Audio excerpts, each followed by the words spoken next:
I completed chapter 2 of Conway's Points of Topology. This is kind of like a happy read compared to the somewhat frustrating reads from the previous chunks. I encountered problems in chapter 1 with the way with the way Conway writes his some of his proofs. I also encountered it again early chapter 2. This time I did it completely differently. I looked at what was the content that I was going to read in chapter 2 of Conway. I said Rudin, but I really meant Conway. And then I looked at this content in Moncrist and read it as a summary. And then once I sort of knew what I was supposed to be learning in here, it allowed me to learn this content better. I just like the way Moncrist does it a lot better than I like the way Conway does it, even though I do appreciate that some of his proofs are more involved. But it's one of those things where, what do I want? Do I want a superb analyst like Conway telling me about the topology and analysis, or do I want a great topologist telling me about the topology and analysis?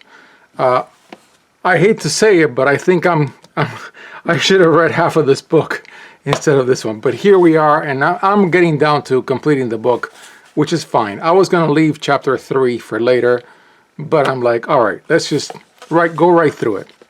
And so the main thing that I learned that I thought was interesting was nets, which is really kind of like sequences for topology. I hope I'm not saying it in some stupid way. There are nets and filters. There are similar definitions. Some books use only nets. Some books use nets and filters. The older books, I think I can say, use nets and filters. But yeah, Conway uses nets. And also Moncrist also uses nets. So yeah. All right, so on to the actual reading. The book is here just to say, you know, whenever I want to read in Conway, especially chapter 3. I've actually started reading chapter 3, and I already completed my review of the content in chapter 3 from Conway in Moncrist. You know, now I know. So then this closes out this book, this particular book. Each one of these books is roughly about 300 pages. So this one's the second one. All right, so this is completion of reading of chapter 2 of Conway. I continued to do diagrams, and the diagrams got a little better, but not much better. So pathwise connectivity, then products, the weak topology. There's also something called the product topology, which is finite, and then the box topology is infinite number of sets of topological spaces. So Conway focuses on the product topology, and so does Moncrist. Even though he does, Moncrist mentions the box topology more. There were some equivalences with previous chapters. With chapter 2. I'm sorry, with chapter 1 for metric spaces. Chapter 2 is topological spaces. And so once he would mention it, Conway, I would go back and write it just to see the equivalence of how the same theorem was written for when the topological space is metrizable, as they say, where you can put in a metric, and when you don't have a metric at all, whether it can be metrizable or not. Then Tychonoff's theorem, this one I'm going to have to go back and read more carefully. I read a little bit of it in Moncrist, and he's even got some examples of how to explain how it works. But that's going to be for a second read. It's actually a very important example. There's a few major theorems in topology, and Tychonoff's theorem is one of them. So how does it work? What does it say?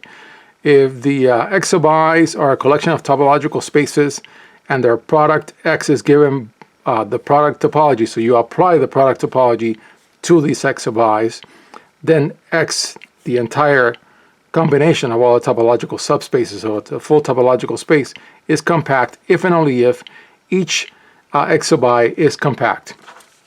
And so there are a couple of theorems where I had a really hard time drawing diagrams. I think this one's the closest that I got to understanding it, because it's two double negatives, two double inverses. So you invert out twice, invert in twice.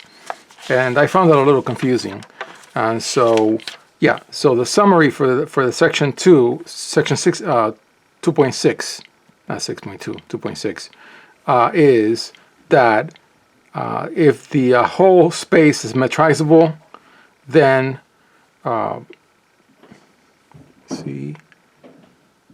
then so are the smaller subspaces. If it's compact, the smaller ones are compact. If it's connected, the smaller ones are connected. If they're pathwise connected, the smaller ones are pathwise connected. I'm going to have to go back to all this. This is clearly the type of content that I have to read, go back and do a bunch of problems, come back and read again after I've done problems. So this reading was just one to understand what the terms were and what is trying to be proved. But the way Conway did it, these proofs were very difficult to diagram out, even though I knew what he was trying to prove. Yeah, so then nets, of course, I had already read about them in Munkers before I read them in Conway. And then quotient spaces, I went and I also read it in Munkers because then I could understand it better. And actually, the way Conway describes quotient spaces, he talks a lot about equivalent relations. Let me see, where is it? Yeah, equivalent relations. And so he actually goes very basic. So I found that the way Munkers described quotient spaces was better. I could understand what he was trying to do, but then eventually Munkers actually had a good example and a definition. But once again, yeah, I read Munkers, then read Conway, and between the two, I'm learning something.